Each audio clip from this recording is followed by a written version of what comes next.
Dan Byers, and we will be covering Zombies and GS Men, Canadian Soldiers' Homefront Experiences in the Second World War. So to start off, the County of Simcoe would like to acknowledge that the land on which we gather today is the traditional territory of the Anishinaabe Nation, which includes the Ojibwe, the Ottawa, and the Potawatomi nations, collectively known as the Three Fires Confederacy. We also recognize the Huron-Wendat who occupied these lands prior to the middle of the 17th century. We embrace the enduring presence and partnership of the Indigenous peoples of this region, including the Chippewa Tri-Council First Nations, comprised of the Beausoleil First Nation, the Chippewas of Rama, and the Georgina Island First Nation. We would like to recognize the diverse Métis and Inuit communities within our region. The County of Simcoe is dedicated to honoring our Indigenous history and culture and is committed to coming together to learn and heal and create future prosperity, respect, and understanding for all of our communities. And with that, we will share our presentation for today.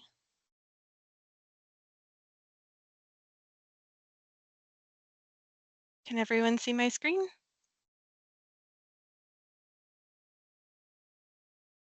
We can see the screen. We're good to go. Dan, are you good to come off mute right now? There we go.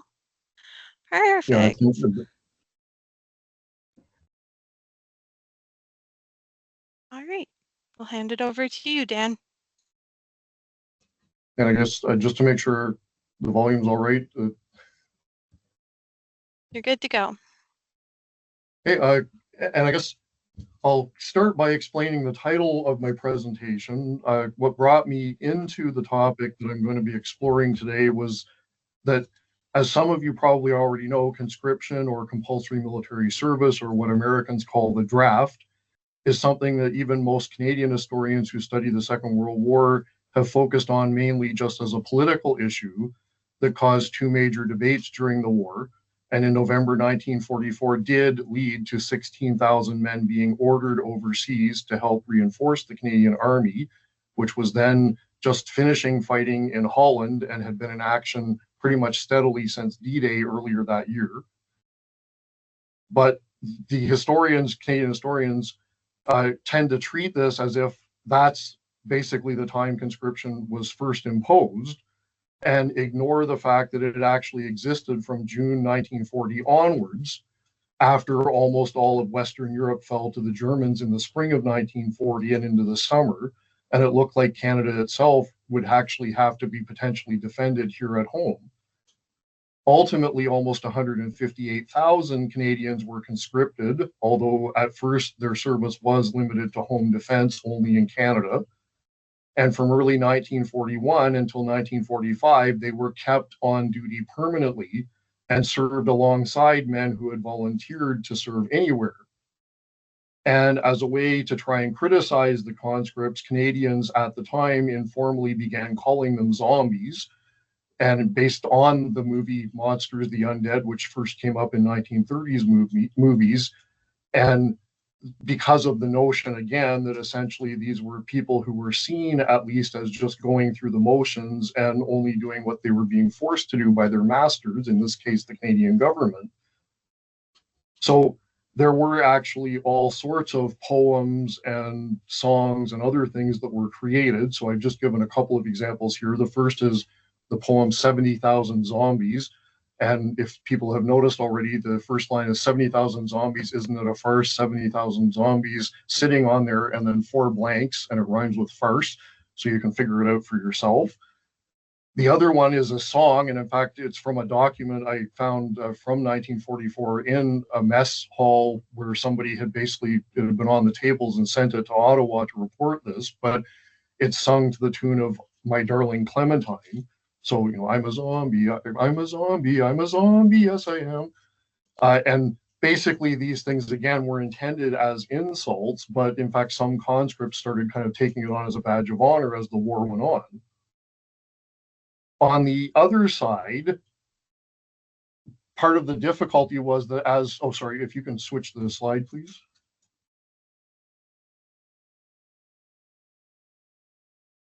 Part of the difficulty was that both conscripts and volunteers to serve anywhere ended up serving side by side in Canada. And various attempts were made to try and distinguish so that people would know who the volunteers actually were. Finally, by late 1942, they developed this tiny little badge, if you can see, and there's an English and a French version from newspapers of the time advertising it. And if I'm remembering, it was red lettering on a black background that was worn on the left forearm and literally said GS, which stood for General Service Anywhere, which showed anybody who saw them in uniform that they had volunteered. And I sort of put it in brackets in the title because to me, I always start thinking that if I hear that with G-men in the US and again, movies and other things, so I just put the S in brackets, but they came to sometimes be referred to as GS men in Canada. For my doctoral thesis, which then in fact became a book called Zombie Army, which what I'm going to talk about today is based on, I actually decided to study the larger program that was set up for administering conscription and actually training the soldiers across the country. And it turned out that thanks to that, I was also able to get a sense of what all Canadians who served in Canada actually saw, how they experienced the war in the Second World War and the various duties and other things that they did while they were here, rather than just for the conscripts themselves. So that's what I'm going to be talking about for the rest of the day today. And if you can change the slide again, please. And by way of introduction then to the topic more specifically, when compulsory training first began in 1940, conscripts were actually kept separate from volunteers in camps that were designed only to provide them with 30 days worth of training, which was basically what somebody in the peacetime militia did over the course of a year at the time. And if you were in the militia, you basically did an hour or two once every week or two, and it added up to 30 days over the year. But in this case, conscripts were actually called out and sent to training centers where the entire 30 days worth was actually concentrated into a month. And then they were sent back to civilian life. And the photos here are conscripts. The top photo is conscripts who ended up in one of these training centers in Camrose, Alberta, and the bottom is Brockville. And in fact, early on, all of the conscripts who were called out were between 21 and 24 years of age. I tend to find it kind of neat, though, because in fact, 39 of these training centers were actually set up across the country in the summer and into the fall of 1940, separate from camps that at the time trained volunteers. And it was done actually specifically so that the government could actually kind of spread knowledge of the war across the country. So they deliberately chose smaller communities and rural areas where the population may not have at that time kind of felt the war directly yet. So they literally saw troops marching down the streets on route marches or going to the local movie theater or bars or other things in uniform, and it brought the war home to Canadians. It also was something that, in fact, many communities fully supported when they found out that a camp was going to be in the area. And when they first opened in the fall of 1940, thousands of people turned out in all these different communities across the country to welcome the first group. And often they marched through the town to be applauded by local people. If you can switch again the slide. Oh, and sorry, just before, the other two photos were actually just the exterior of the Camrose camp and the interior barracks at Brockville. And thanks, you can switch. The top photo here, and again, this is kind of just the attention that was paid, is it's actually the Minister of National Defense at the time, J.L. Ralston, who attended about halfway through the first training period, the Cornwall Training Center. And I kind of love this photo just because, and I'm not sure if you can see, I'm seeing something over top of the photo, but basically it was taken while the conscripts were supposed to be watching a lecture, but if people are seeing the photo, all of the conscripts are either looking at the cameraman or some of them are looking very sullenly at the Minister of National Defense and making it clear that they're not all that happy to be there as conscripted soldiers. This also gave an opportunity for many Canadians to serve who actually were, too old or not in the best physical condition to be allowed to join and actually serve in the overseas army of the time. And instead, they were vital in helping to set up and run these centers and then keep them going for the rest of the war. And in fact, it included in the early training, the staffs that did the training, one person who actually was missing his hand from the First World War, but was still considered quite capable of doing training for other troops. It also allows me to make a point related to who the conscripts actually were.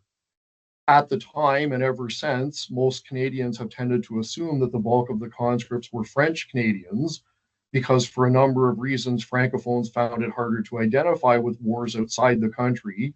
And in the First World War, when conscription had been brought in, it had actually caused a huge amount of anger among French Canadians at that time.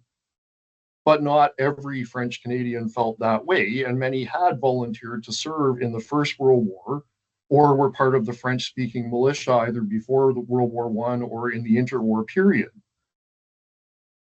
And at the time, the militia was actually still very Anglophone, so it took that much more commitment for Francophones to actually want to be in units, either sometimes in English-speaking units, or there were specifically French-speaking units in Quebec and a few other places.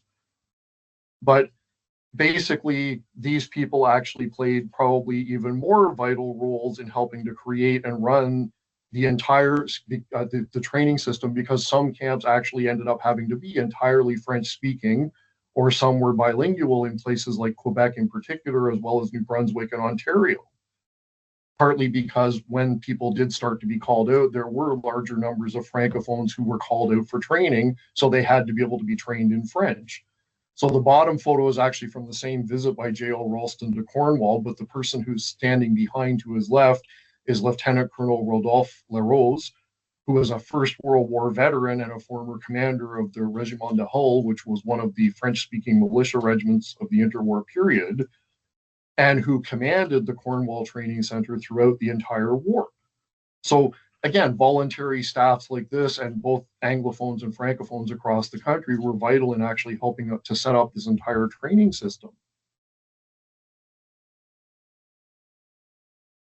When we actually do have statistics about who were actually among the conscripts, we don't specifically have ones that identify somebody as French Canadian, but by using language in place of birth and the places they enlisted from, we can guesstimate that basically at its highest, probably something a little over a third of all conscripts actually were Francophones, which in fact is considerably lower than the proportions that historians and Canadians at the time of the Second World War had often assumed. And it's closer, actually, it's slightly larger, but it's closer to the proportion of the population that Quebecers made up as part of Canada at the time more broadly. So part of the point I found when I was doing my larger research is just that there also were all kinds of people in English-speaking Canada who also were not that keen necessarily on serving as the war went on, and not always for negative reasons, but you might have, for the first time since the Great Depression had hit, you might have had actually a good job, and you just didn't want to have to leave that now that you had a chance, you were doing better when the war stimulated the economy. And if you can change the slide again, please. Thanks. In addition, in these early training centers, the work done was probably not the most rigorous. These are the pages actually from a pamphlet, and basically it's one piece, but it's a pamphlet that folded out, so it goes roughly in order, that was produced for recruits attending the first 30-day centers, and which played up the fun aspects of what they were doing. One of the main goals, in fact, was just to introduce Canadians to the military, since most people weren't all that familiar with it. And in fact, local communities, again, were asked to help provide various facilities for the men, and donated books, newspapers, magazines, pianos, and other musical instruments. In some cases, movie projectors as well, so films could be shown in the camps, and all sorts of other materials. And 4 of the major civilian service organizations of the time, the Canadian Legion, Salvation Army, YMCA, and Knights of Columbus, divided up the responsibilities of providing voluntary canteens or recreation huts in all the camps across the country, so that men could have somewhere to spend their leisure time, or even just do things like buy cigarettes or candy or other items. If you can change the slide again, please. Thanks. By early 1941, though, the men doing this training had come to be mixed together with volunteers who had volunteered again for general service anywhere, in other words, overseas service. And training was extended so that all people, whether they were volunteers or conscripts, now would do 4 months of training. The first two in what came to be called basic training centers, where you learned the basic skills that were common to all soldiers, and the rest in advanced centers, which focused on teaching skills for particular branches of the Army, like the infantry, artillery, armored troops, engineers, or other parts. And this was largely due to the influence of the man you're seeing in the photo, Harry Crerar, who is actually in the Canadian military's headquarters in London, England, early in the war in the photograph, but he was brought back to Canada in the summer of 1940 to reorganize our home defense and, in fact, to command the Canadian Army at home. He later then actually returned back overseas, and he was the person who commanded the Canadian Army when it fought in Normandy and for the rest of the war in 1944 to 45. Crerar argued that it was inefficient to be training two sets of troops, conscripts, and volunteers in different facilities and merged the two together. Although he also did it because of something the Army discovered once they started calling up conscripts in the early 30-day centers in 1940. Once men got training, it turned out that they actually liked it, or came to realize that they really were needed to serve in uniform by being put through this process and understanding maybe the country needed them that badly, and often asked and wanted to know if they could volunteer for overseas service. So Crerar and other senior Army officers realized this would be a great way to actually find more volunteers, as they were in the midst of massively expanding our Army overseas. Because again, after the collapse of Western Europe in the spring and summer of 1940, suddenly Britain was the only country left fighting in Western Europe, and it looked like Canada might have to do everything it could and spool up as many troops as possible in order to try and help guarantee that Britain would even survive, and hopefully eventually they would win the war. So the idea was, if they mixed conscripts and volunteers together, and conscripts tended to find out they liked serving, that would encourage more people to volunteer. So again, they deliberately did this with the actual goal of having them volunteer as part of the process. And not only did they mix together volunteers and conscripts at the level of the whole training center, but literally within each separate sub-training unit within. So the idea was, again, serving side by side would encourage conscripts to volunteer.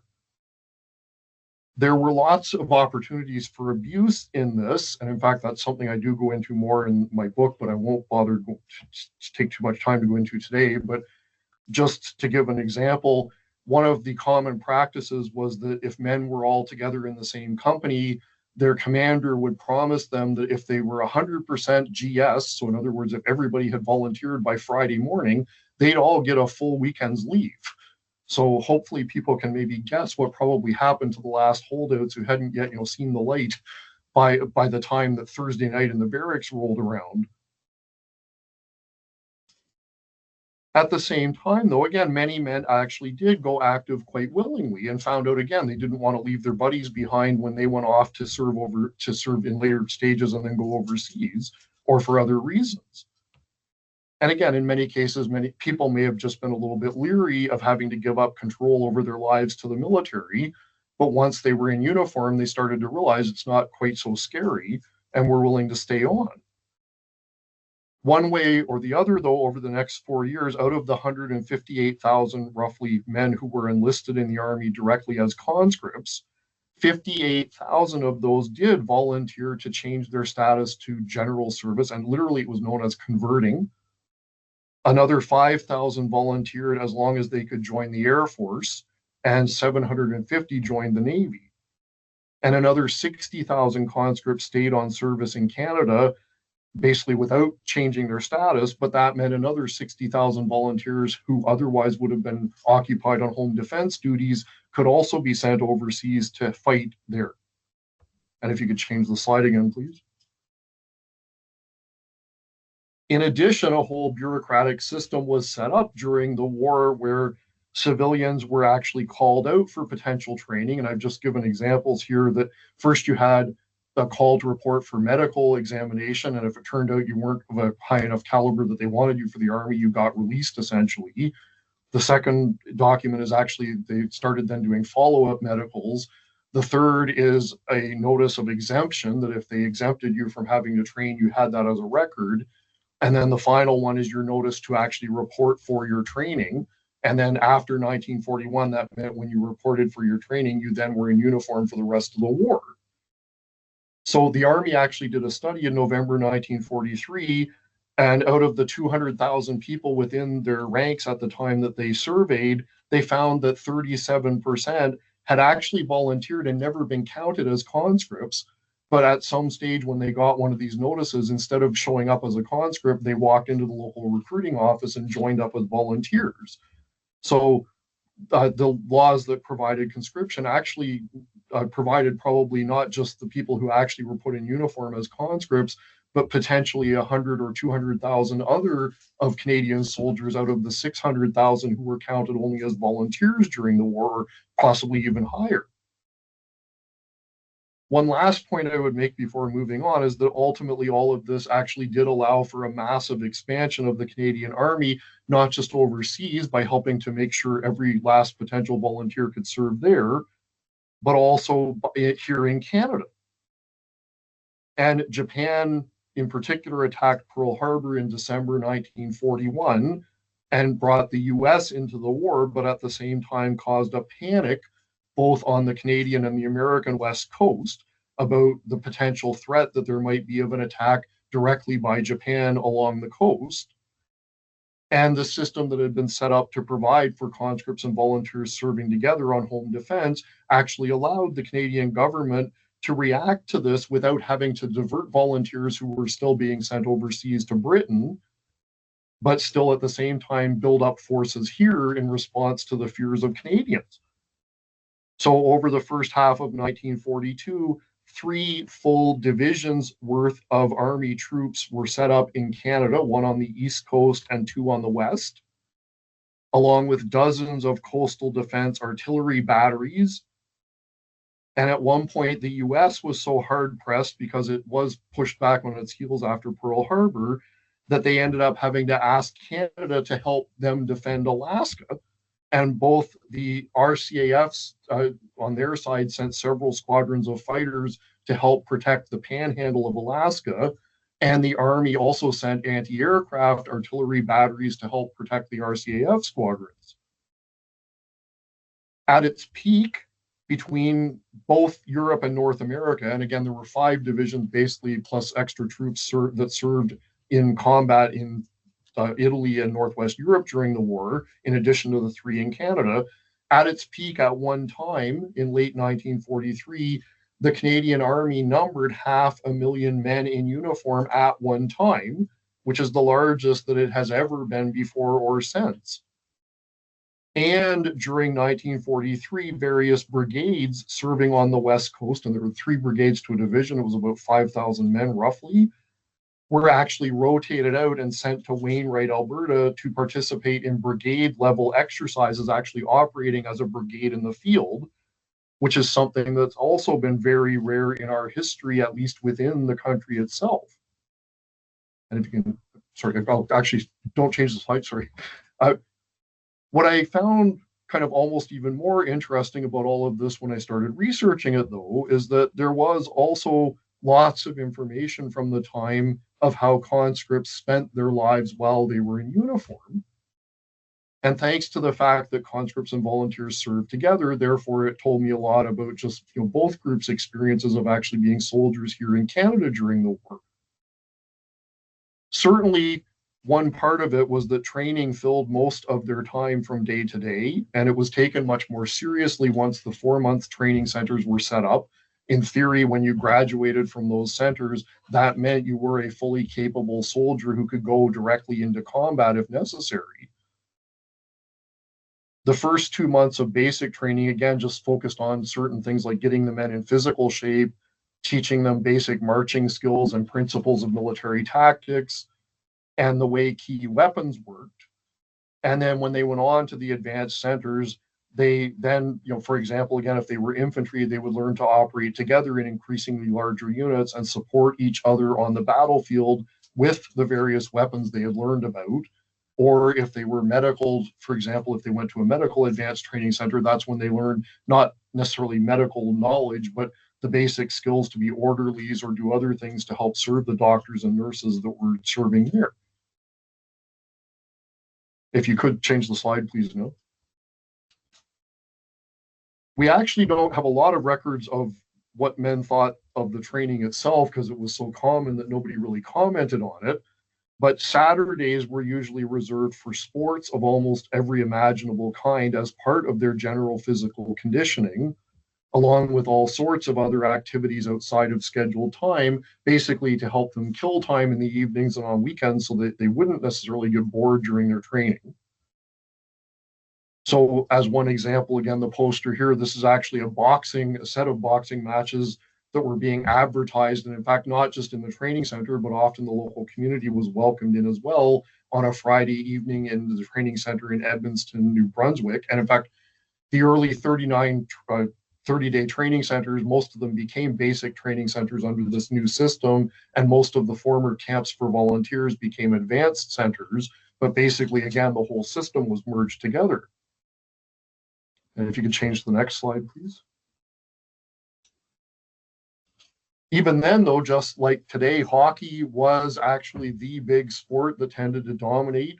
Almost every training center tramped down the snow and froze it and created a rink of their own. And during the war, so many men from the local communities and the civilian communities ended up either being called out as conscripts or volunteering, that often the training centers suddenly found themselves with powerhouse hockey teams because they had all the best local players. And in fact, Peterborough's and Newmarket's training centers both formed teams that played in the Ontario Hockey Association in 1941 to 42, and Peterborough won the Senior B Championship.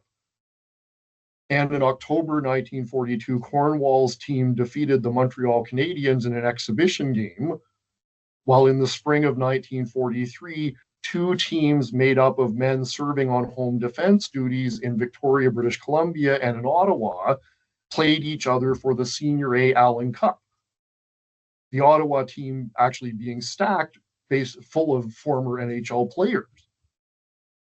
Things actually got to the point where it started to seem like these players were deliberately being recruited into the military just to play hockey for different military teams rather than fight overseas. And rules were passed for all three services against allowing any of teams from local units to play in any of these major professional or semi-professional leagues. If you can change the slide again, please. At the same time, men were also occupied in other ways through other activities, like the concert that's being advertised here. And this is for one of the French-speaking training centers in Joliet, Quebec. And dances were held regularly, both on and off site. And in fact, one of my favorite examples comes from my hometown of Orillia. I'm from Simcoe County myself, where a training center was set up later on in the war in Orillia.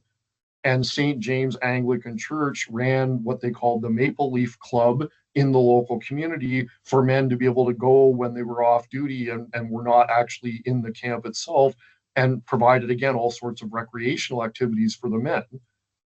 That included regular dance nights on Tuesdays and Thursdays, where a list of over 200 local women were signed up and came in and acted as hostesses to give the men people to dance with in an approved way during these evenings. So this is a document actually from the Maple Leaf Club, basically telling the women who signed up what the rules were about how they should behave or not behave with the men. And in several other camps, women were specifically recruited in the civilian communities and then bussed into dances, or again, dances were held elsewhere and men were welcomed there. Other sorts of approved activities within the training centers and in pretty much all units across the country, once men went on from their training and actually were serving on home defense duty, included church services. And again, always held pretty much on Sundays. Chaplains were provided for each training center, sometimes both Protestant and Catholic, depending on the numbers that were necessary. And for the country as a whole, there were also 4 Jewish chaplains, Jewish rabbis who were chaplains, 2 overseas and 2 in Canada, which was done generally because of the number of Jewish Canadians who served in the army during the war. Although it didn't hurt, up until then, the Canadian Army had tended to ignore different groups and kind of providing special facilities. But since they were calling out Japanese Canadians in particular as conscripts and compelling them to serve in some cases, although many Jewish Canadians also volunteered and joined and went overseas in that way, if you were legally requiring people to actually serve in the military, you kind of had to again provide facilities.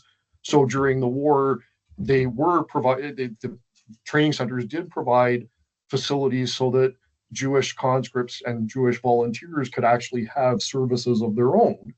The one limitation being that because Sunday was the day set aside because that was the Christian Sabbath, Jewish conscripts and volunteers had to actually hold their Sabbath services on Sundays instead of Saturdays.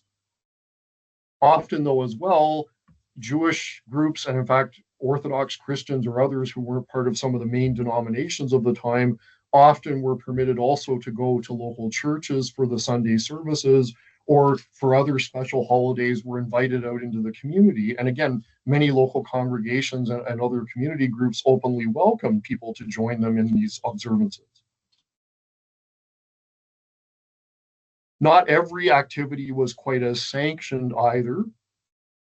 Alcohol was provided in military camps, but men also drank elsewhere and often to excess. In North Bay, where another training center was located, one of the basic training centers, a disturbance in April 1941 caused by soldiers from the center included fighting in the streets that lasted the entire evening.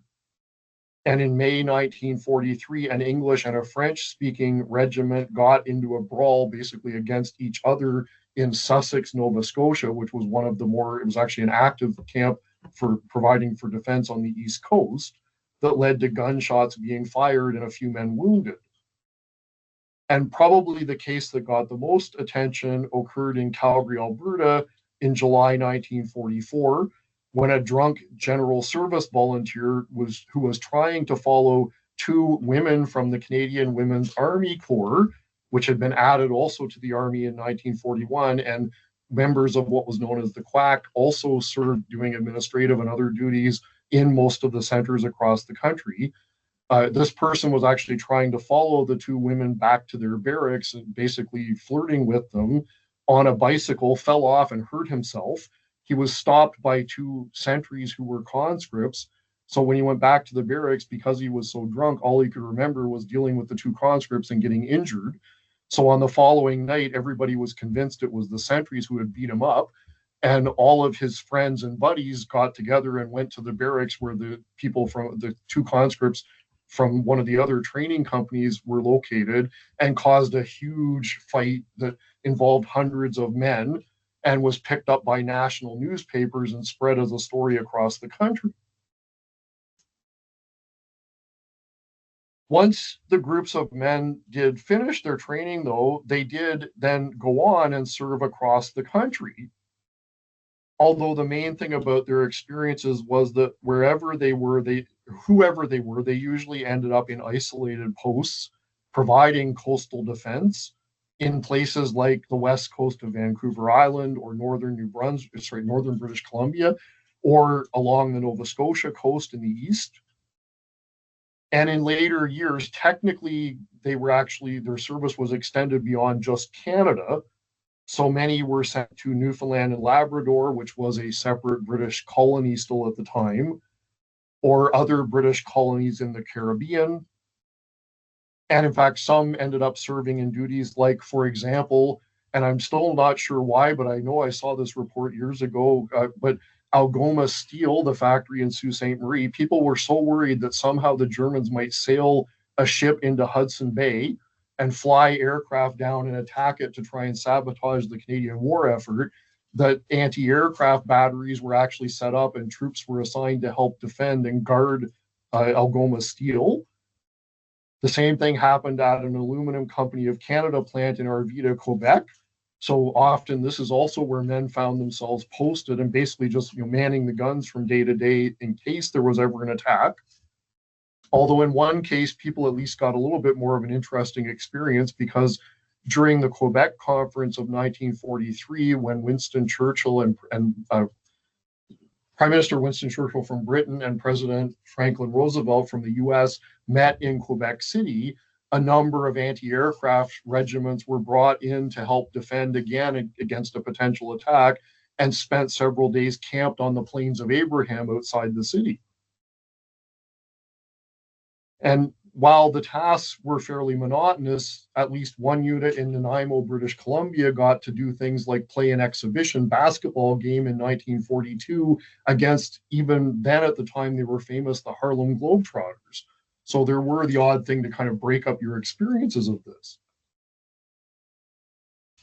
Still, things did get a lot more serious for at least some units, and one in particular. And if you can change the slide again, please. The 13th Canadian Infantry Brigade ended up also taking part in a potential combat operation in 1943, which involved both the volunteers and conscripts in the unit on the Alaskan island of Kiska in August. And this is something I had never heard of myself before I started doing my research, although there are sources that talk about it. And this was done as part of a larger American force to promote greater cooperation between the two countries in defending the West Coast, and also to try and give conscripts an opportunity to undertake a combat operation because there was criticism in the country of people who wouldn't volunteer and go and serve. It was, in fact, the first time Canadian troops had ever taken part in a field operation under higher American command. Although, fortunately, when the men arrived, by the time they got there, the Japanese defenders had left. And again, the top map is actually a hand-drawn one I did years ago, but both Kiska and Attu, the two most westerly islands, were captured by Japan during the early stages of the Battle of Midway in 1942. In 1943, when the Americans took back Attu a few weeks before Kiska, they suffered casualties second only to Iwo Jima, which everybody's heard of in the Pacific War, against the Japanese defenders. So they went in prepared for anything in Kiska. It turned out that the Japanese actually got away in the fog because things were so horrible in terms of weather there. But when everything went quiet, it was just assumed that they were going into the hills, into their defenses to hide and be ready for the attack. And if you could change the slide again, please. Even then, and this is kind of the leftovers from the landing, but 4 Canadians did die and others were wounded in incidents where, again, in the fog, they accidentally fired at each other, or they tripped booby traps and landmines that had been left behind by Japanese defenders. And ultimately, they ended up then staying for several months afterwards through the winter of 1943 and into 44. The other neat thing about this, and the other photo here, is this is a Canadian soldier wearing an American helmet. Canadian troops, in order to be able to be resupplied by the Americans, had to be provided with all American equipment other than just their British-style uniforms and their basic personal weapons like their rifles. And if you could just change the slide again, please. The result, though, is that basically they then spent several months living in kind of horrible conditions on Kiska. And it's hard to see, but the two photos on the right show the main camp. And every tent is actually buried in the ground down about a meter because they had to dig down to the permafrost to be able to anchor them because things were so muddy. And the photo on the left is a bulldozer. And the caption on the original photograph indicated that shortly after the photo was taken, the bulldozer actually disappeared into the mud. But it was also because of the horrible winds. At one point, about half a dozen tents literally got ripped free and went off in the wind. And the person who recorded it basically said when last seen, they were headed for Amchitka, which was the next island over. Things were so dangerous with the wind that men were ordered to sleep with their American-issued Bowie knives ready in case if the tent collapsed on them, they had a wood-burning stove usually inside or another type of stove so that they literally could cut themselves out before the tent went up on fire. And in fact, over December, January of that year, Often men got trapped in their tents, and parties of shufflers had to be sent out to help them actually get out. And before the Canadians left, one American soldier actually died on Christmas Day going home from his celebration. He only had to go 50 meters, but he got lost and literally froze to death in a snowbank. So these are the kinds of experience kind of at its height that Canadians saw during the war. Ultimately, though, that did prove to be kind of the height of their experiences. And as soon as they got back home, by that point, units were starting to be drawn back down in Canada, partly so that volunteers who were still left here could be freed up to serve overseas. Ultimately, as I noted earlier, 16,000 conscripts did end up being sent overseas as well to try and help provide reinforcements, as so many men suffered during the fighting of the summer of 1940. Although as soon as the war ended, essentially call-ups of conscripts ended in May 1945 when the fighting in Europe ended. And a year later, roughly in August 1946, an amnesty was declared. There were actually what were called defaulters who never showed up for their training, or deserters who left after they were put in uniform, and basically just to kind of settle the issue and let it go away. In the meantime, though, and hopefully people have gotten a sense, just what I found really interesting to learn about when I was doing my original research is just how much was actually going on in Canada. There were a ton of experiences that people were going through that we've tended to ignore because we only tend to focus on kind of the heroic act, and that's a positive thing, but we only tend to kind of focus on the actions overseas and forget that in fact there were hundreds of thousands of Canadians who also served here during the war.